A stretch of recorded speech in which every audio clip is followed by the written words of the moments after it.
The jungle on HFY 4 had no business being beautiful. It glowed at night, soft blues and pale greens pulsing along the roots and hanging vines like something out of a dream. But everyone who had ever studied HFY 4 knew better than to be fooled by the light. The beauty was just the jungle doing what it always did. The jungle did not care about the people moving through it. It never had. Nora Lane had been on the planet for 11 days.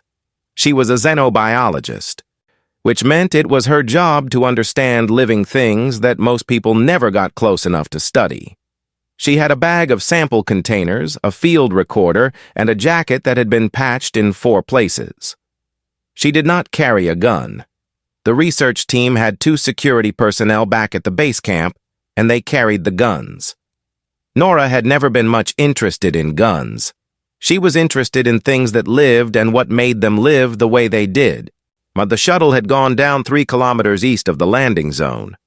The power cell had shorted during a ridge crossing, and the whole thing had come to rest in a dry creek bed with a soft crunch that Nora would later describe as embarrassing more than dangerous. She was not hurt. The emergency beacon was working, but the beacon would bring a rescue craft in roughly 4 hours, and the sun was already going down, and Nora had a choice to make. She could stay with the shuttle and wait, or she could walk. She looked at the map on her field tablet. 3 kilometers. The jungle between her and the landing zone was thick but not unpassable. The problem was not the thickness. The problem was that the jungle between her and the landing zone was listed in the Concordat Ecological Registry as active Vreth territory. The Vreth were 6-limbed apex predators. They were fast. They were quiet. And they had been responsible for the deaths of 9 researchers across 4 separate expeditions to HFY 4 over the past 30 years. The Concordat had a formal classification for the Vreth, lethal upon contact for any non-armored humanoid species. Nora read that line on her tablet, then put the tablet in her bag and started walking. Back on the Cerulean Drift, the research vessel sitting in low orbit above the planet, Eli Garner was watching her beacon move on his screen. Eli was the team's data analyst. He was good at his job, which mostly meant he was very good at sitting still and watching numbers. But watching Nora's beacon move through the center of a Vreth habitat zone was not the kind of number watching he had trained for. He pulled up the habitat overlay, looked at the red-shaded area her beacon was moving through, and then looked at it again as if looking a second time might change what it said. He opened a comm line. "Nora." "I know," she said. Do you though?" "Eli, I can read a map. The map has a lot of red on it right now." "I noticed." He could hear her footsteps through the comm, steady, not fast. The kind of pace you used when you were walking somewhere you had been before, not somewhere that might kill you. He found that deeply unsettling. Paige Wu, the communications officer, drifted over to Eli's station and looked at the screen. She was quiet for a moment.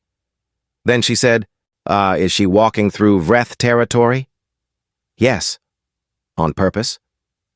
"Apparently." Paige pulled up a chair and sat down. She did not say anything else. She just watched the beacon, too. The jungle closed around Nora like a curtain. The bioluminescent roots gave off just enough light to see by, which was convenient because she had turned her torch off. She was not entirely sure why she had turned it off. It was a thing she did in the field sometimes. Turned off the artificial light and let her eyes adjust to whatever was already there. It felt more honest somehow, like you were meeting the place on its own terms, instead of yours. She moved slowly. Not because she was afraid, because moving slowly was the right way to move in a place like this. She had learned that from her father, Dean Lane, who had spent 30 years tracking animals in the desert hills of New Mexico. Then he had taught her a lot of things before she was old enough to read. He had taught her how to walk without making the ground feel like a threat. He had taught her how to breathe in a way that did not change the air too much. and he had taught her, above everything else, that the worst thing you could do near a predator was show it the shape of something running. Prey ran. Prey flinched. Prey made itself small in ways that a hunter's brain, no matter what planet it evolved on, was built to recognize and chase. Nora did not run. Nora did not flinch. She walked the way her father had walked, like the world belonged to her just as much as it belonged to anything else in it. She was perhaps 1.5 kilometers in when she first heard it. A low sound. Not quite a breath. Something large shifting its weight somewhere to her left. She stopped. Not because she panicked. Because stopping was the correct response. And she stood still and let her eyes find the dark between the trees. There was something there. She could see the shape of it. Long and low, with 2 of its 6 limbs raised slightly off the ground. The pale light caught the edge of something that might have been an eye. Nora looked at it. It looked at her. She did not back up. She did not raise her hands. She did not make any of the small, involuntary movements that a person makes when they are terrified. The shoulder pull, the chin tuck, and the tiny seizing of the muscles that every predator nervous system in the known universe had spent millions of years learning to read as the beginning of a chase. She just looked at it, and she breathed, and she waited. The breath was still. After a long moment, she heard another sound to her right, and then one behind her. She did not turn to look at them. She kept her eyes on the first one and stayed where she was, breathing slowly, and in the jungle pulsed its soft blue light around all of them in the dark. She stood there for what felt like a long time. Then she walked forward. The shapes in the dark moved back, not quickly, not in a panic, just back, like water moving around a stone. She walked, and they gave way, and the jungle closed behind her, and she came out the other side of the red-shaded zone on her map 37 minutes after she had entered it. The landing zone lights were ahead of her. She walked into them and sat down on a rock and drank from her canteen. When the rescue craft arrived and Eli climbed out looking like he had aged 5 years, she told him she had just needed to get through. He stared at her for a while. Then he looked at the jungle behind her and did not say anything. It was Paige, the next morning, who found the footage from Nora's field recorder. The recorder was mounted on her jacket and had been running the whole time. Paige watched the footage 3 times before she said anything to anyone. Then she called Eli over and played it for him without a word. In the footage, taken in the pale blue glow of the jungle, you could see the ground around where Nora had stood. You could see the tracks in the soft dirt, deep, wide, 6-pointed vreth tracks, dozens of them, pressed in from every direction, all aimed at the spot where she had been standing.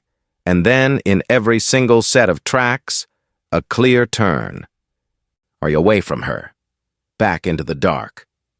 Eli watched the footage twice. Then he sat down slowly in his chair and said nothing for a very long time.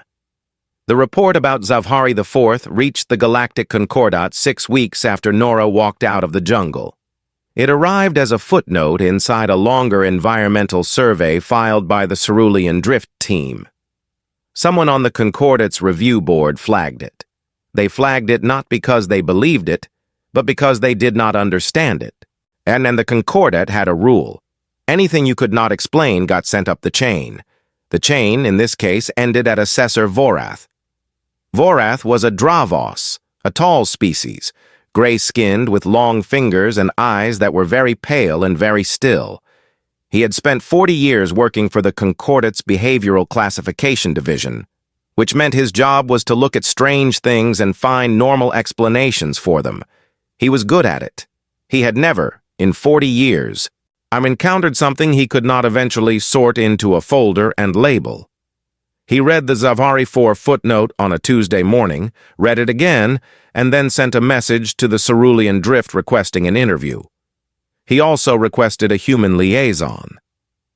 The human liaison who arrived was Dr. Cole Henry, 31 years old, from Portland, Oregon. Cole had been working with the Concordat for 3 years as a xenopsychologist, and which in practice meant he helped alien researchers understand why humans did things that seemed strange to non-human observers. He was the kind of person who smiled easily and talked fast and wrote notes in tiny handwriting in the margins of everything he read. He had a habit of finishing other people's sentences, which most people found annoying and which Vorath had simply come to accept. Cole arrived at the Concordat review station with a bag of his own files. That he had been following up on the Xavari 4 report since he first heard about it, because the Xavari 4 report was, to him, not a footnote. It was a pattern. Vorath met him in the briefing room, and they sat across from each other, and Vorath said, very evenly, "A human woman walked through Vreth territory without armor or weapons and was not attacked." "Yes," Cole said, "but the Vreth has a perfect attack record against non-armored humanoid species." "Also yes." "Explain it." Cole opened his bag and pulled out a folder that was thicker than Vorath expected. He set it on the table between them and let Vorath look at it. The folder was full of incident reports, Concordat records going back 9 years, pulled from different stations, different worlds, different crew logs. Each one had a small tab on the side where Cole had written a name in red ink. All the same name. Every time. Lane. Vorath looked at the folder for a moment. Then he looked at Cole. "She has done this before," Vorath said. It was not really a question. "Not always Vreth," Cole said. "But yes, always predators, always no armor, no weapon, no injuries." He flipped the folder open to the first tab. Mira Station 4 years ago. A pack of Keth wolves had gotten into the lower supply bay. 3 security officers were waiting for backup. Nora walked through the bay to get to a sample lab on the other side. The Keth wolves moved out of her way. The security officers filed the report and then listed the behavior as an anomaly and moved on. Vorath read the report. "It says here she did not notice the wolves." "She noticed. She told the security officer afterward. She said she just didn't think they were going to bother her." Vorath turned to the next tab. "Pellis Moon, 3 years ago. A nest of daggerback crawlers, which were fast, venomous, and had a nervous system built almost entirely for ambush. Nora had walked through the area on a sample collection, and the crawlers had parted around her. The researcher who documented it had written the words, possible chemical deterrent, and filed it under inconclusive. Vorath read through 4 more reports. He read them slowly and carefully, the way he read everything. Cole waited. When Vorath looked up again, his pale eyes were very steady. None of these were investigated at the time. No, each one was written off as a fluke, or a measurement error, or just one of those things that happens and doesn't repeat. Cole leaned forward slightly. "But it does repeat. It has repeated across 3 star systems, 6 separate species of apex predator, and 9 years of field work." Vorath was quiet for a moment. "What do you believe is causing it?" "I have a theory," Cole said. "But I want to run some tests first." Vorath approved the tests. He also ordered a formal behavioral assessment of Nora Lane, which meant Nora was brought to the Concordat review station for a week of examinations. She came without much argument. She asked only if she could bring her sample work with her so she did not fall behind, and when told yes, she packed a small bag and boarded the transit shuttle and spent the 3-hour flight looking out the window. The medical team found nothing unusual about her biology. Her blood work was standard, her organ function was standard, her neurological scans were standard. The only thing that caught anyone's attention was a small note from the cardiac monitoring team, which had reviewed the data from the field recorder she had been wearing on Xavari 4. The recorder had included a basic biometric module. During the entire 37 minutes Nora spent in Vreth territory, her heart rate had not exceeded 62 beats per minute. The attending physician read that number twice and then sent it to Vorath directly. The average human heart rate during a high-stress survival event was between 100 and 140 beats per minute. 62 was approximately what a healthy adult human produced while sitting in a quiet room, reading. Vorath called Cole into his office and showed him the number. Cole read it and nodded slowly. "Yeah," he said. "Well, that's what I thought too." Vorath set the paper down. He was not a being who showed emotion easily, but something about the way he looked at that number suggested he found it deeply uncomfortable. "I want to run the controlled observation," he said. The controlled observation was something the Concordat used rarely. It involved placing a subject in proximity to a contained predator species in a monitored environment in order to study behavioral responses under measurable conditions. Yet it required the subject's consent, which Nora gave after reading the safety protocols and asking one question: what species? They told her it would be a Voran. The Voran was one of the most feared ambush predators in the known galaxy. 12 feet long, built for silence and speed, with sensory tendrils that could detect micro-vibrations in the air around a moving target. It had been in Concordat containment for 2 years and had injured 4 trained handlers. The Concordat used it for behavioral research because its attack instinct was considered one of the most precisely studied in the registry. Predictable, consistent, and nearly impossible to suppress in the presence of a prey-class humanoid. Nora said, "Okay," and that was that. Vorath spent the night before the observation reviewing the Voran's attack history. Cole spent the same night reviewing every report in the folder again, making new notes in the margins, then trying to put words around a thing that did not quite have any yet.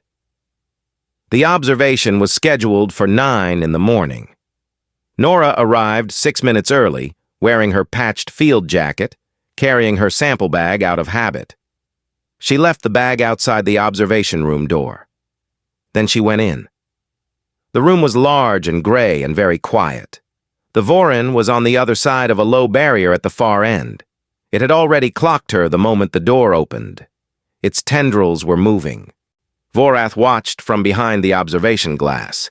He had studied predator behavior for 4 decades. He had seen things that surprised him before. But as he stood behind that glass and watched what happened next, he was aware, for the first time in a very long time, that he might be looking at something he did not have a folder for. The Voran did not charge. That was the first thing everyone in the observation room noticed. But nobody said anything about it for a long moment, because nobody was sure they had seen it right. The Voran always charged. It had charged within 40 seconds of every single prey class introduction in its 2 years of Concordat study. The research team had timed it so many times that the number had become routine. 40 seconds, sometimes less, never more. Nora walked through the door and the Voran turned toward her, and the 40 seconds passed, and nothing happened. Vorath stood at the observation glass with his hands very still at his sides. 2 of the research assistants behind him had stopped typing. Cole was leaning forward with his elbows on the console, watching the screen with the biometric overlay that was pulling Nora's heart rate from the small monitor she was wearing on her wrist. 61 beats per minute. 60. 59. Her heart rate was going down. The Voran paced. It moved along the edge of the barrier in long, slow steps. Its tendrils extended, reading the air. It circled left, then right. At one point, it stopped and pressed its head forward and stared at Nora from about 8 feet away, the way a creature stares at something when it is trying to make sense of it. Nora stared back. She was not standing in any particular way, not stiff, not loose, just standing the way a person stands when they have nowhere else to be and all the time in the world. She looked, Cole thought, like she was watching weather come in across a field. The Voran circled again. It made a sound once, low and short, and Nora's head tilted slightly to the side the way it might if she had heard something interesting. The Voran went quiet, And then, after 11 minutes and some seconds that felt much longer than they were, the Voran lowered the front half of its body to the ground and went still. The research assistant behind Vorath let out a breath so long it sounded like it had been held since the door opened. Vorath did not move for a moment. Then he turned away from the glass and walked to a chair and sat down, which was unusual for him. Vorath did not usually sit during observation sessions. Cole watched the screen for another minute. Nora was still standing in the room. The Voran was still on the ground. Nothing was happening. He turned his chair around and looked at Vorath and said very quietly, "Do you want me to start?" Vorath said, "Yes." The next 3 days were long. Cole spent most of them talking to Nora, not in a clinical way, not with test forms and structured questions, but in long conversations over bad station coffee that started somewhere practical and drifted into places neither of them had quite expected. Cole was good at conversations like that.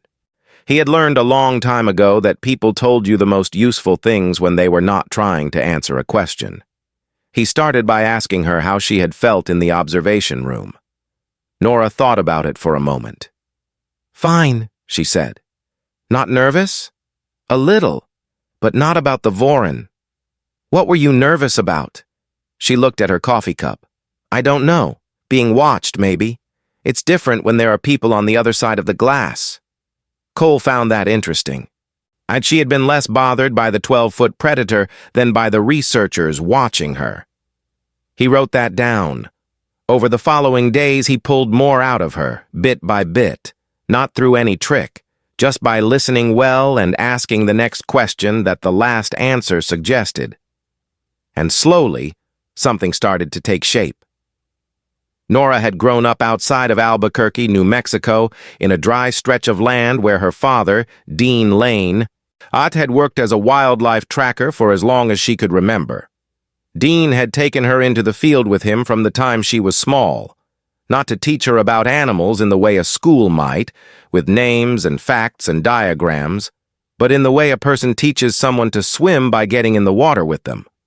She had spent hours crouched in the dirt next to her father while he showed her things. The way a coyote walked when it was confident versus when it was unsure. The way a hawk sat differently when it was watching prey versus when it was just resting.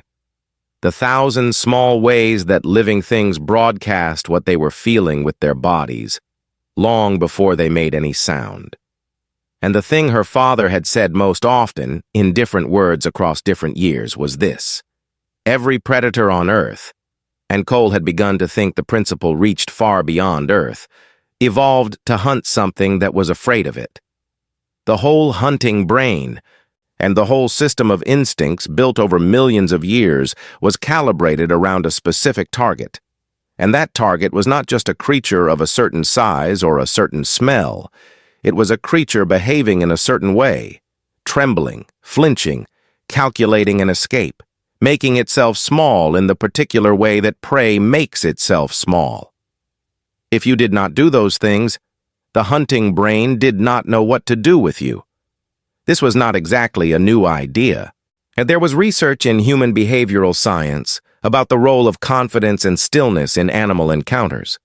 But what Cole was starting to realize, working through the concordance records across dozens of species from dozens of worlds, was that the principle was not just human. It was not just Earth.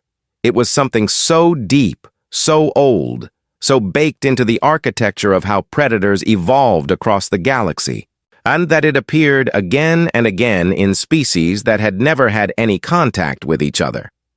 Every apex predator in the known registry had evolved in an environment where its prey was smaller and faster and driven by panic.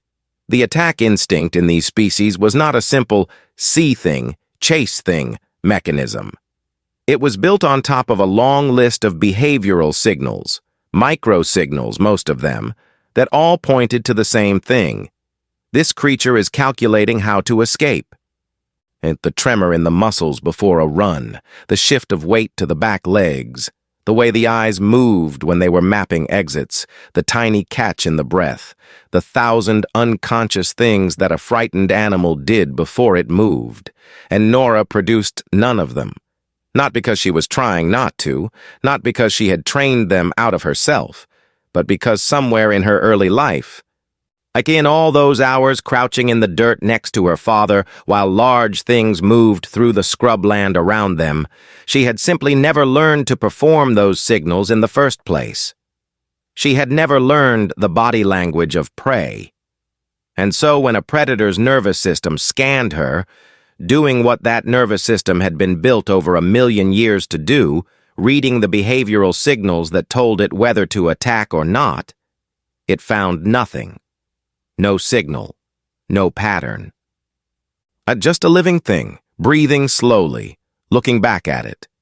And the hunting brain, for the first time, had no script to follow. Cole sat back in his chair after one of their later conversations and looked at the ceiling for a long time. Nora watched him and waited. She was good at waiting. "It's not that they can't hurt you," he said eventually.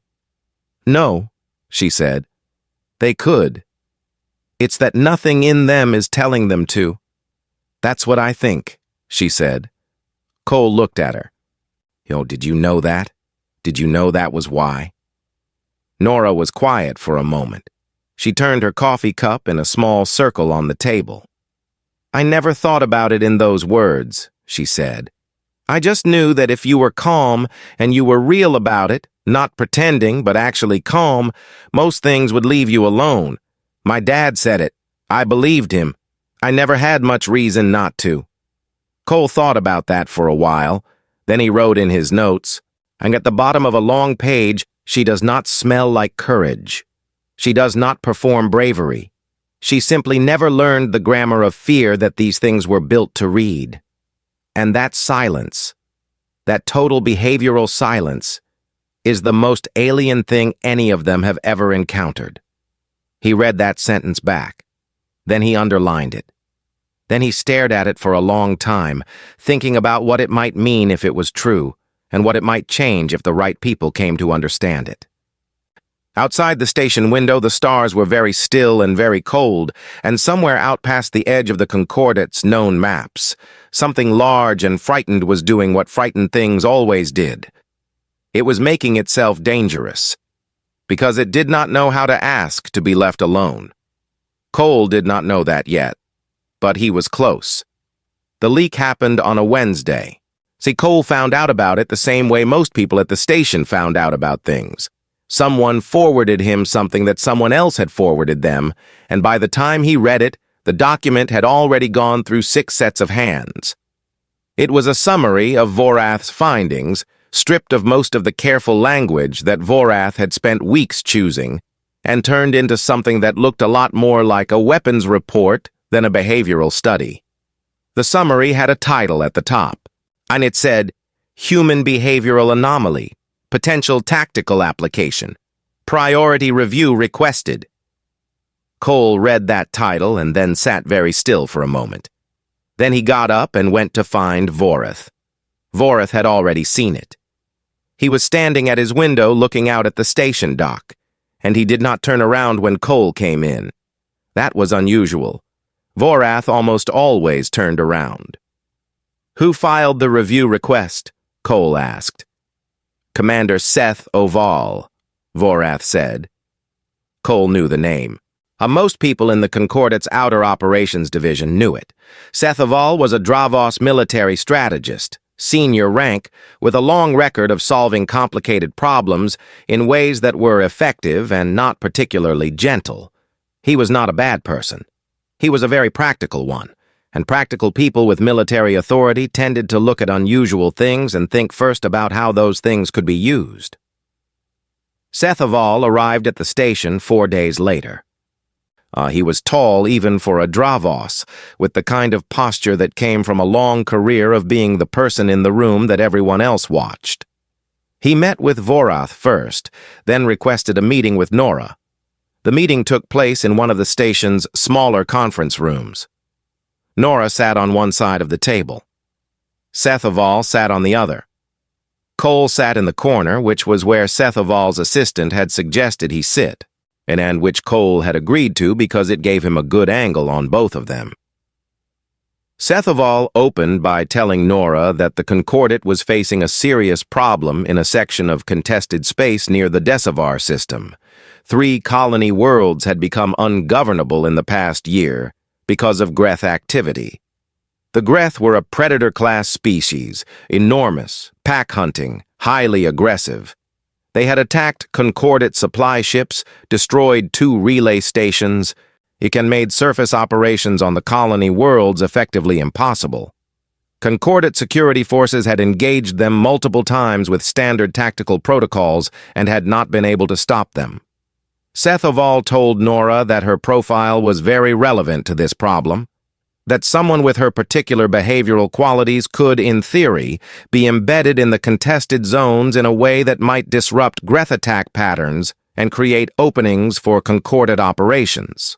He used words like asset and strategic deployment and controlled exposure.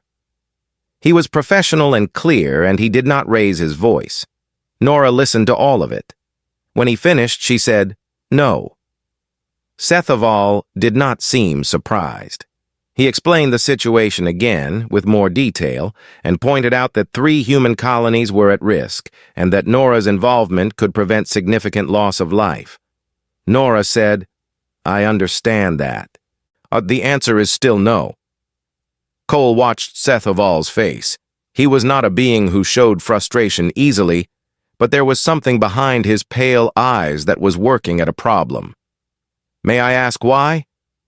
"Because you are describing using me as a distraction so that your forces can do something behind me," Nora said.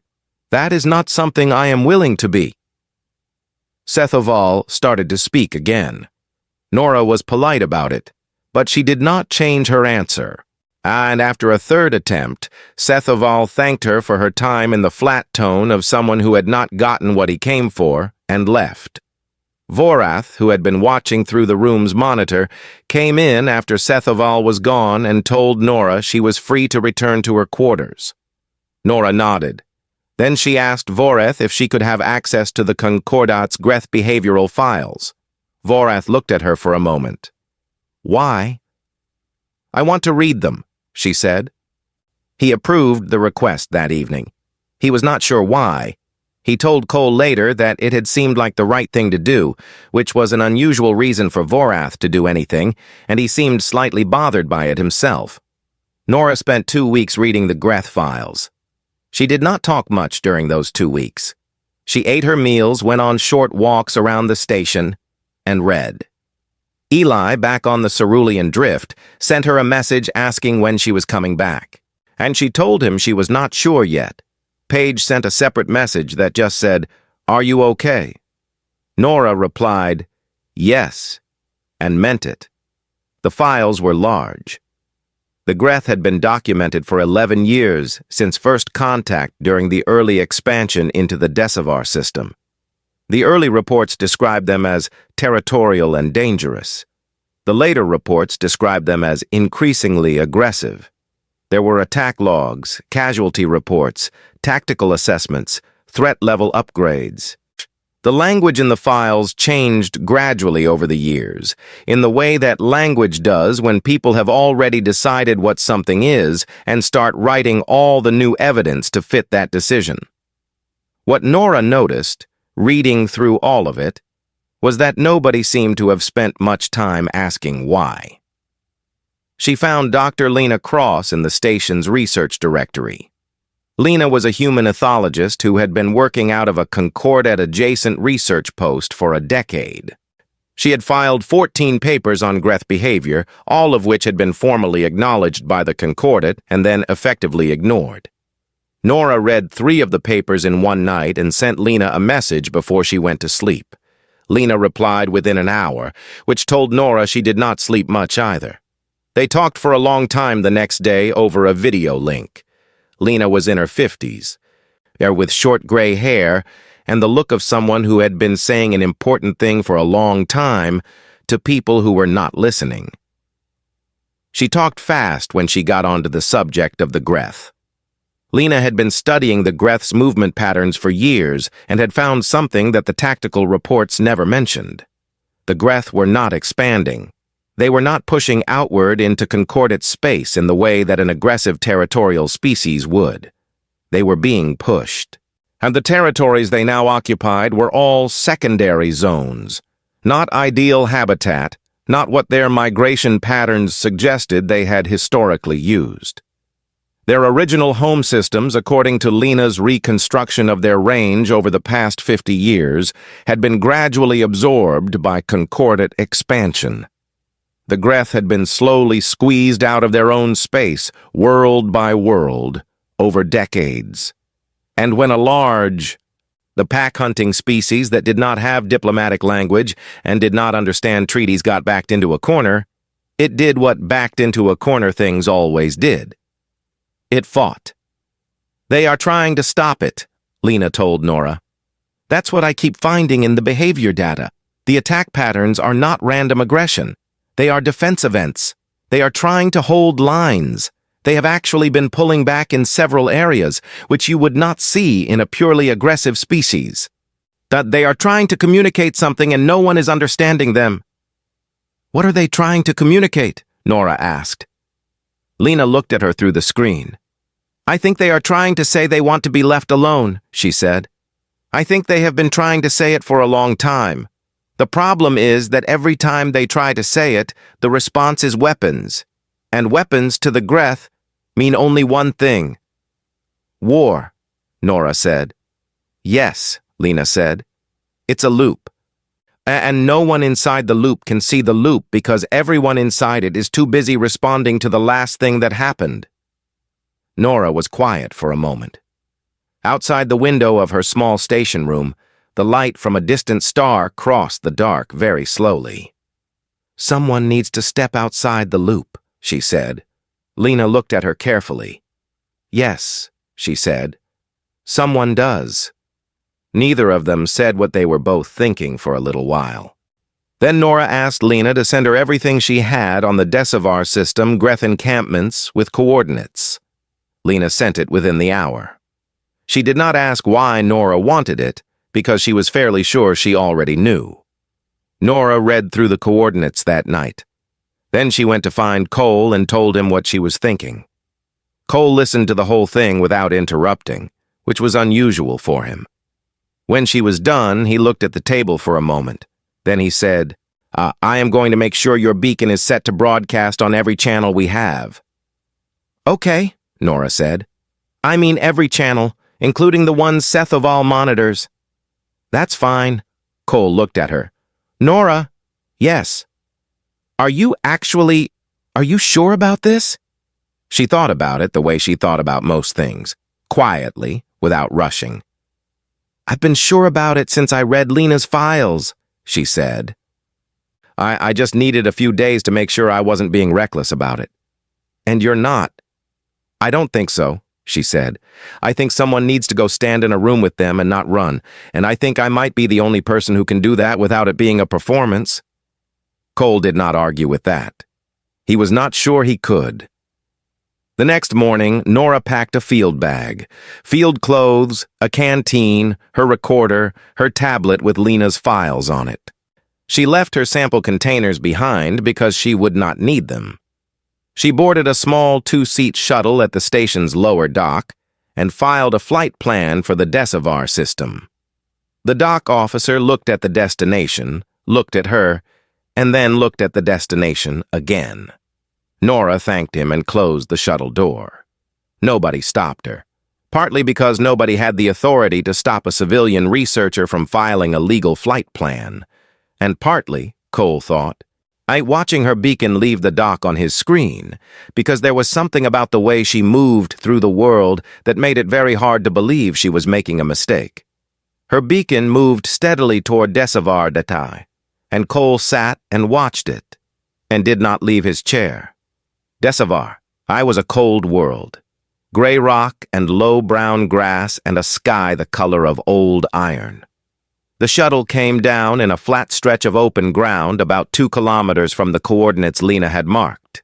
Yea, because Nora did not want to land too close. She wanted to walk in.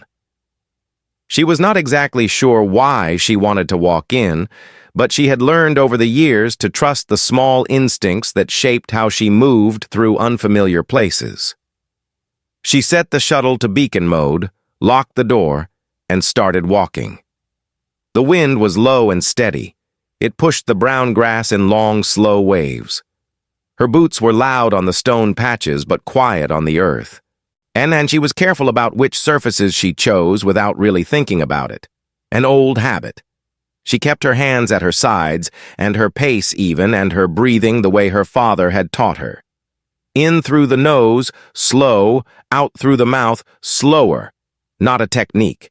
Just a way of being present. Back on the Concordate station, Cole was at his console with both hands flat on the desk. Eli had been patched in from the cerulean drift, and his voice came through the comm very low, like he was trying not to disturb anything. Paige had not left her station in 6 hours, and was not planning to.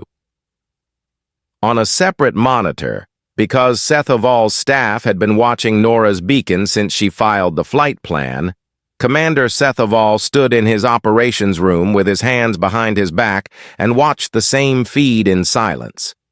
3 of his aides were in the room with him, and none of them spoke.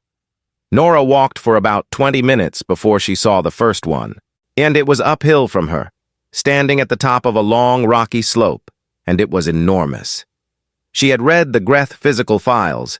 She knew they were large, but the files had not quite prepared her for what large actually looked like in person.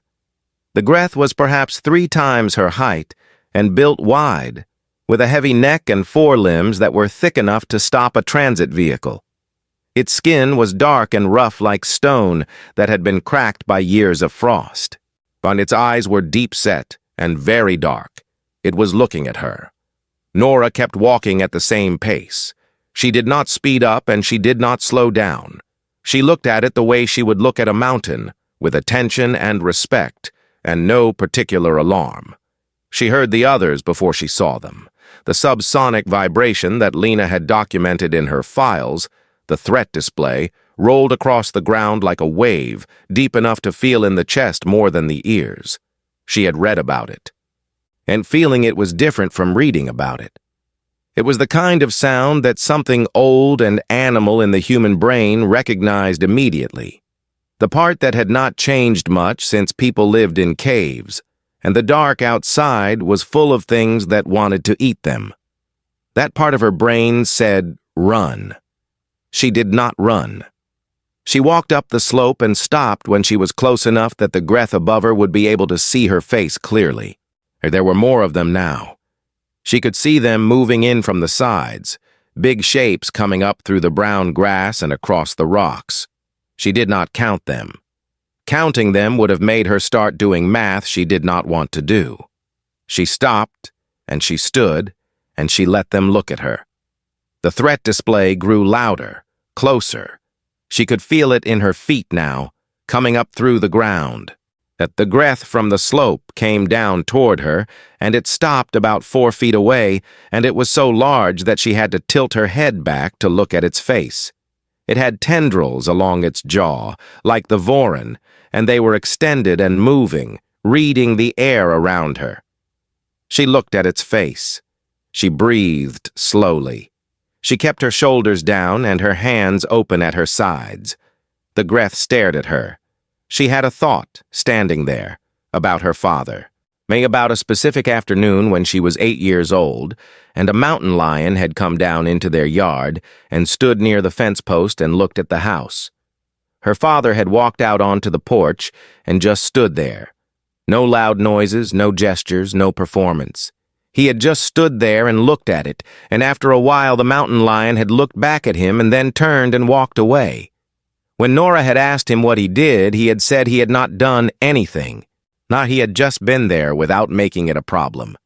She was just being there now, without making it a problem. The Greth's tendrils slowed. The threat display did not stop, but it shifted. Lena was watching the biometric and behavioral feed from her research post, and she noticed the shift immediately. She had seen that particular change in the Greth's subsonic output only once before, in 12 years of recordings, and she had marked it in her files as unknown function. She had a new idea about what it might mean, but she had not had time to confirm it until now. The Greth made a different sound. Lower, longer, and not aggressive. More like a door opening than a door slamming. Nora did not know what the sound meant, but it felt different from the threat display in the same way that someone saying your name feels different from someone shouting at you. She stayed still and let it happen. Then she did the thing she had decided to do on the walk over, and she raised her right hand slowly, palm out, fingers together, and held it in the air between them. Not touching the Greth, not reaching for it, just offering the shape of an open hand, nothing in it, nothing hidden, nothing sharp. She held it there. The Greth was still for a long moment.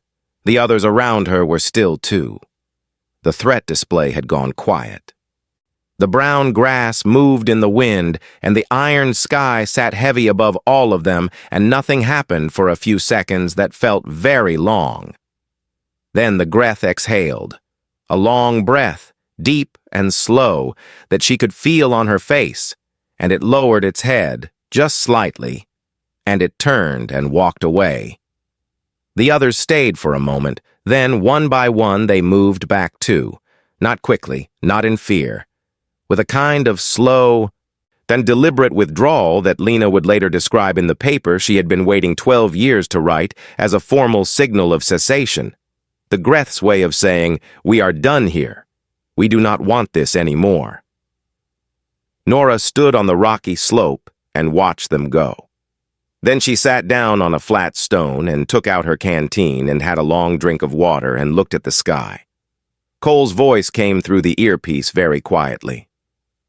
"Nora." "Yes," she said. "That was—" He stopped. They started again. "Are you all right?" "I'm fine," she said. He was quiet for a moment. "They didn't— Nothing happened." "No, something happened. Just not the kind of thing you can see in a feed." She stayed on Desavar T for 3 more hours that day and went back the next day, and the day after that. Lena joined her on the 4th day, setting up remote monitoring equipment on the slope and beginning the slow, meticulous work of mapping Greth communication patterns with new data. On the 6th day, 2 of the younger Greth came close enough to observe Lena's equipment without threatening it. Lena sat very still and let them look. The concordant negotiations that followed were long and complicated and involved a great many people who were not Nora Lane. There were diplomatic teams and linguistic analysts and legal representatives and formal hearings that went on for months. Seth Aval was present for most of them. He did not change his opinions quickly, but he was, as in the end, a practical being, and the data was very clear. The Greth withdrew from the colony zones in stages, and the Concordat designated 3 systems as protected Greth territory, and the loop that Lena had described.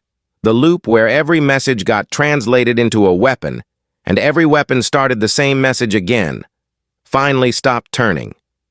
Every report filed during the 8 months of negotiations included somewhere, in its formal record, and a reference to what the Concordat assessors had taken to calling the Lane event.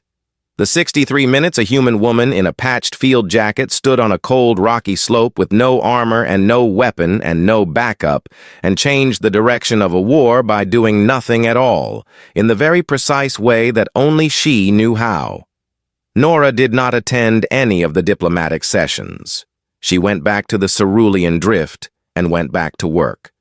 Eli made her coffee when she came back and looked at her for a long time, and did not ask the 100 questions he had been storing up because he could tell she was tired of talking.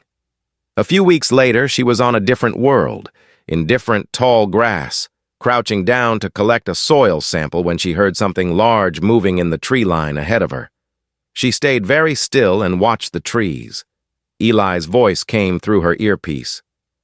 "Nora, you've got something on the perimeter scanner." "I know," she said. "I can hear it." "Do you need me to—" "No," she said. "It's fine." The shape in the trees was large and slow, and it stopped when it reached the edge of the light and looked at her. She looked back at it, the same as always. Patient, still, without the shape of flight in any part of her body. After a while, it moved away into the dark of the trees. She stood up, brushed the dirt from her knees. I checked her sample container and kept walking. "Were you scared?" Eli asked. She walked through the grass and thought about it the way she thought about most things. "No," she said. "I never am." Eli was quiet on the other end of the line for a moment. Then he said very softly, "I know. That's the thing, Nora. That's always been the thing." She walked on through the field, and the grass moved around her in the wind, and far above the planet the cerulean drift turned slowly in its orbit. And somewhere in the Concordance files, a new report was being written about a woman who carried no weapon and wore no armor, and walked through the places that everything else ran from, and came out the other side, and never once thought she was doing anything remarkable at all.